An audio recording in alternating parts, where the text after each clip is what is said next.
E sejam todos muito bem-vindos a mais um vídeo aqui no Meu Mundo Otaku. Meu nome é Wellerson, tudo certo com vocês? E hoje eu trago aqui um vídeo falando pela última vez, pelo menos por enquanto, né, sobre Osaman Ranking. Cara, sinceramente, o melhor anime do ano. Talvez esteja um pouco cedo pra afirmar isso, talvez, eu não sei. Mas com certeza, mano, sei lá, 3 meses e já temos o melhor anime do ano. Mas o fato é que o Osaman Ranking fez por merecer e fez muito por merecer, e hoje eu vou comentar aqui sobre o último episódio, tá? Eu gravei sobre o primeiro episódio e também fiz um vídeo depois comentando do porquê o Osaman Ranking ser tão bom, né, na minha opinião, né? Então agora eu vou fazer um vídeo sobre o final, o desfecho de fato ali da história. Eu assisti em off, eu não trouxe, eu quis trazer aqui todos os episódios semanal e tudo mais, só que acabou que não deu certo. Mas enfim, agora eu vou comentar sobre o desfecho. Não sei se eu vou comentar muito sobre a história, então eu acho que talvez não tenha spoiler, ou não muito spoiler, então talvez fique tranquilo, eu não sei.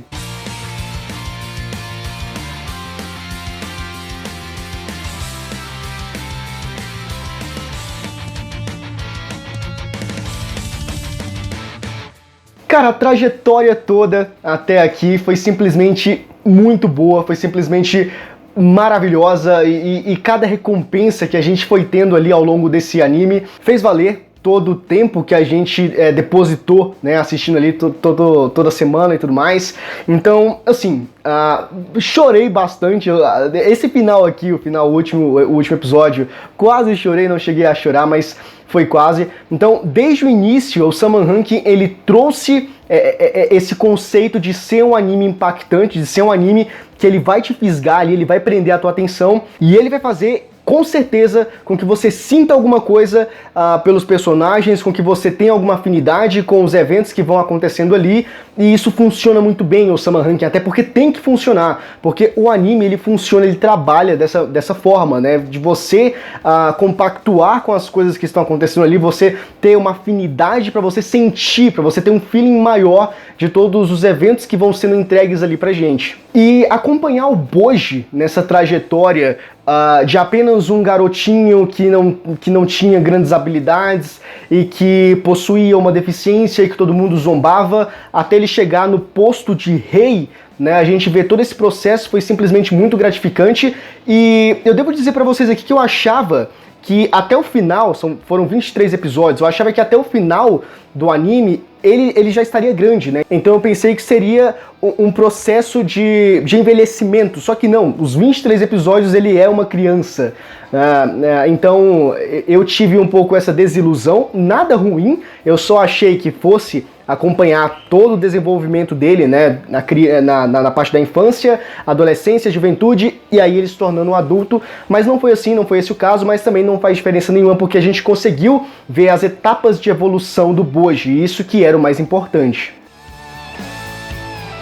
Bom, e eu não quero comentar muito acerca da história em si, mas porque eu não sei, talvez você que esteja assistindo, você tá assistindo, mas você não terminou o anime, né? Então, enfim, talvez eu te dou mais um norte assim do que é e não de fato o que acontece na história, para você ter mais motivação para assistir. Não sei se ficou claro isso. Mas o Osaman Ranking, desde o início até o final, ele manteve esse conceito, ele trabalhou de uma forma maravilhosa essa ideia de evolução, essa ideia de esforço, de determinação e de tudo ter uma recompensa, né, quando você realmente se entrega para algo.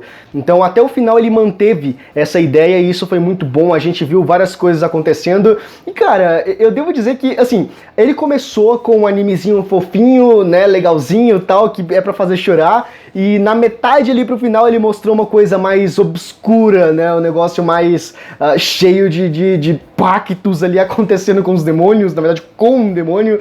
Então foi tendo uma evolução gradativa, né, onde começou uma coisa infantil e depois foi acelerando e peraí, o que tá acontecendo? Isso aqui não é pra criança. E então, de certa forma, o Osaman Ranking ele não é exatamente o que parece ser, né, que é sei lá, um anime bestinha, fofinho, não é exatamente isso, ele é muito mais do que isso. E aí a gente chega no final e a gente vê, né, a conclusão de tudo que estava acontecendo, porque em um determinado ponto ali da história, a gente fica se questionando o que raios está acontecendo ou por que algumas pessoas fizeram o que fizeram ali na história, né? Principalmente o Boss, né? O Boss, não sei exatamente, o pai do Boji e do Daida. A gente fica, cacete, por que ele fez isso? E aí aparece, né? Surge depois a Miranjo, que é aquela mulher do espelho, e tenta uma espécie de golpe de estado ali no reino, e o que tá acontecendo? E tenta matar o Boji, tenta acabar com o Daida, mas é o pai, por que tá acontecendo isso? E a gente fica se questionando o tempo todo os motivos, né, a motivação dos personagens pra agir, né, pra ter determinadas ações ali na história, a gente não entende muito bem. Bom, a gente chega no final e... a gente aprende uma grande lição, cara. Ó, eu não vou negar, eu entendi a ideia, eu entendi o que o anime quis que eu entendesse, sabe? Eu entendi que, ó, o anime tá passando essa visão, sabe? É esse tipo de interpretação, tal, eu entendi. Só que, ao mesmo tempo, é meio zoado, né? Porque, pensa, uma pessoa que se uniu com outra e causou um monte de desgraça na vida de várias pessoas, e no final decide que agora vai fazer parte porque essa pessoa vai se casar com alguém da qual antes ela tentou matar. Cara, é uma bagunça doida ali, mas enfim, no final tudo é justificado de certa forma, mas eu não quis contar exatamente qual é o contexto de tudo isso, justamente para não dar spoiler, mas entenda isso, e basicamente isso você quer entender melhor. Aí você assiste, né?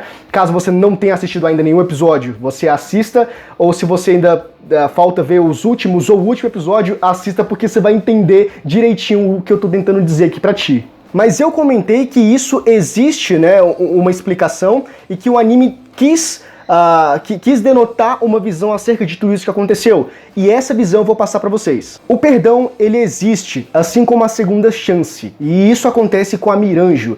A gente vê ali, principalmente no final do anime, um flashback. Nos episódios finais do anime, melhor dizendo, a gente vê flashbacks da história da Miranjo e da mãe dela. E a gente entende que ela foi uma pessoa que sofreu bastante no passado. Então, meio que justifica os atos dela no presente. O passado dela justifica os atos dela no presente. E tudo isso tinha a ver com algo bem maior, que é o amor. Então, toda a merda que aconteceu em Osama Ranking girava em torno de um amor que a Miranjo tinha pelo Boss, né? Então, tudo que ela fez, tudo que ela tentou fazer ali, era pra fazer o Boss feliz e pra fazer ela feliz também, que a felicidade dela era a felicidade dele, basicamente isso.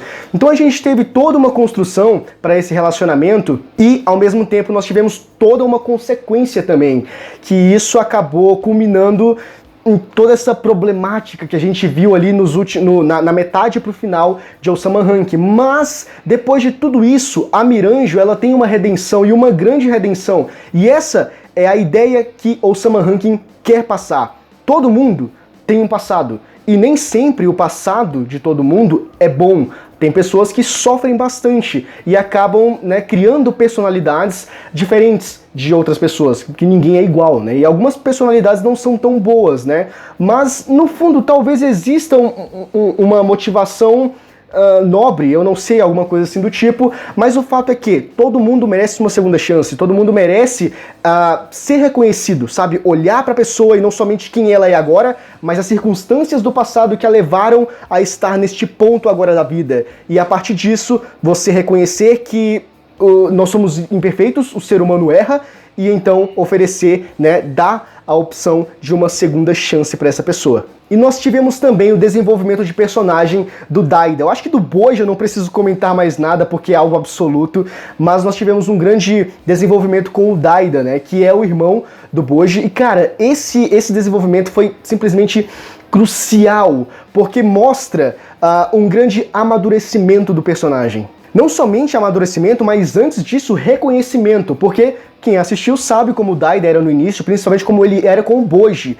Então, tudo o que aconteceu com ele, principalmente o fato dele ficar preso dentro do espelho lá, com a Miranjo do passado, ele aprendeu muita coisa, as visões que, na verdade, o flashback, não sei se é flashback, mas as memórias, isso, as memórias que o Boss mostrou pra ele do passado dele, né, do passado do Boss, tudo isso ajudou o Daida a entender, a compreender a situação como um todo E isso fez com que ele deixasse de ser orgulhoso, de ser arrogante, de ser uma pessoa egoísta e pensasse nas outras pessoas. Então teve toda essa questão de reconhecimento, de reconhecer a si próprio, de reconhecer as outras pessoas, de reconhecer que ninguém é melhor do que ninguém e que todo mundo tem as suas falhas, tem os seus problemas, tem suas limitações e que precisam de apoio. E o Daida, ele teve esse reconhecimento, ele teve esse insight, e a partir disso ele teve um grande amadurecimento ali no desfecho da série, que foi simplesmente algo muito bom. E fica aí a dica de Osamu Rankin, né, cara? Ninguém fica num ponto estagnado para sempre, a não ser que queira, né? Mas as possibilidades, né? A vida, ela tá aí para mostrar em vários momentos várias características, né? Vários pontos onde a gente pode pegar, aprender e evoluir. Então, só fica estagnado ali, só não entende o lado do outro, só não evolui de fato como ser humano quem não quer. E eu tenho que dizer aqui que no final de Osamu Rankin, eu fiquei, cara, o autor não fez isso. O autor não fez isso porque no finalzinho eu penso que ele vai dar uma bola fora. Porque, cara, quando eu falo o autor, eu falo o autor do mangá, né? Porque foi baseado no mangá, então eu fico pensando, não, você não vai fazer isso. E eu fiquei um pouco frustrado porque não tem sentido, não precisava fazer isso. Mas ele fez. Mas ele recorreu ali e no final deu tudo certo, graças a Deus. E eu acho que se tu assistiu, tu sabe do que eu tô falando, não vou comentar aqui, tá? Mas enfim, no final parecia que o negócio ia descarrilhar ali, mas voltou pros trilhos e uma beleza, tudo lindo. E eu acho que uma das grandes lições, mais uma grande lição de Osamu Rankin, é difícil dizer qual é a mais importante, né? Porque são tantas e todas parecem de grande valia, né? Que vai agregar bastante, mas mais uma lição de Osamu Rankin ficou no final ali, quando a gente vê que o Boji, ele muda os planos dele, e aqui eu vou ter que dar esse spoiler porque é importante eu comentar sobre isso, tá bom? Quando você inicia uma trajetória, você tem um plano, não é verdade? Então, sempre que você vai iniciar alguma coisa, antes de tudo, teve um planejamento. Você traçou suas metas, você traçou onde você queria chegar, traçou seus objetivos. E aí você parte para essa trajetória. Entretanto, no meio dessa trajetória, os planos podem mudar. Porque antes, a priori, o que era importante, o que era prioridade para ti, no meio dessa trajetória, no meio dessa carreira, você percebe que não é mais aquilo, mas você encontrou algo na qual você pode depositar a tua fé e tua esperança, que você só encontrou porque você partiu para essa trajetória. E não mais é aquilo do início, mas é algo que você encontrou na metade, e agora você vai viver por aquilo. E é o que acontece com o Boji. A gente vê que desde o início de Osamu Rankin, o grande objetivo do Boji é qual? É se tornar um rei. E aí a gente vê todo o desenvolvimento, todo o processo, o Boji entrando na trajetória de se tornar um rei, de se aperfeiçoar e tudo mais, teve aquelas traições, e enfim, a gente sabe o que acontece. E chegando ali no final, a gente percebe que o Boji mudou os planos dele. O plano do Boji não é mais de ser um rei como era no início, quando ele partiu para a trajetória dele, mas no meio dessa trajetória, ele entendeu que não é mais ser um rei. Sei lá, cara, simplesmente mudou, mas tem a ver com o Kage, né, que tem a ver com aquele grande amigo dele, que é o sol para ele, né, e tudo mais. Então ele percebe que agora o Kage, né, ter o Kage como companheiro, alguém para auxiliar, alguém para estar junto dele, é muito mais importante do que ser um rei. E a ideia que fica ali mais ou menos é que ele vai construir o próprio reino dele, mas do lado do Kage. Uma coisa mais de aventura. Ele vai seguir andando de reino em reino, conhecendo novos lugares, conhecendo novas pessoas, aperfeiçoando-se cada vez mais, e isso com o Kage ao lado dele. Então, cara, isso foi simplesmente sensacional. E assim a gente fecha Osamu Rankin, assim finaliza, com os dois juntos ali, fazendo essa espécie de pacto, né? Uma coisa linda, maravilhosa, uma grande paisagem, uma coisa simplesmente bela, e o final de Osamu Rankin, cara, basicamente foi isso.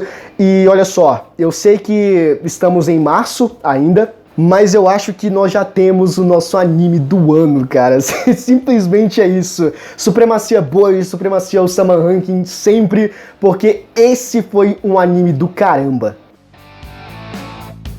Bom, e esse daqui foi o vídeo de hoje. Se você chegou até aqui é porque provavelmente você gostou, então eu peço que você se inscreva no canal, ative o sininho das notificações para você ficar por dentro de todos os vídeos futuros que a gente enviar, beleza? E deixa aqui nos comentários o que você achou de Osaman Rankin. Curtiu a trajetória, curtiu a experiência? Deixa nos comentários aqui, beleza? Conto muito com o vosso apoio, a gente se vê no próximo vídeo. Abraço!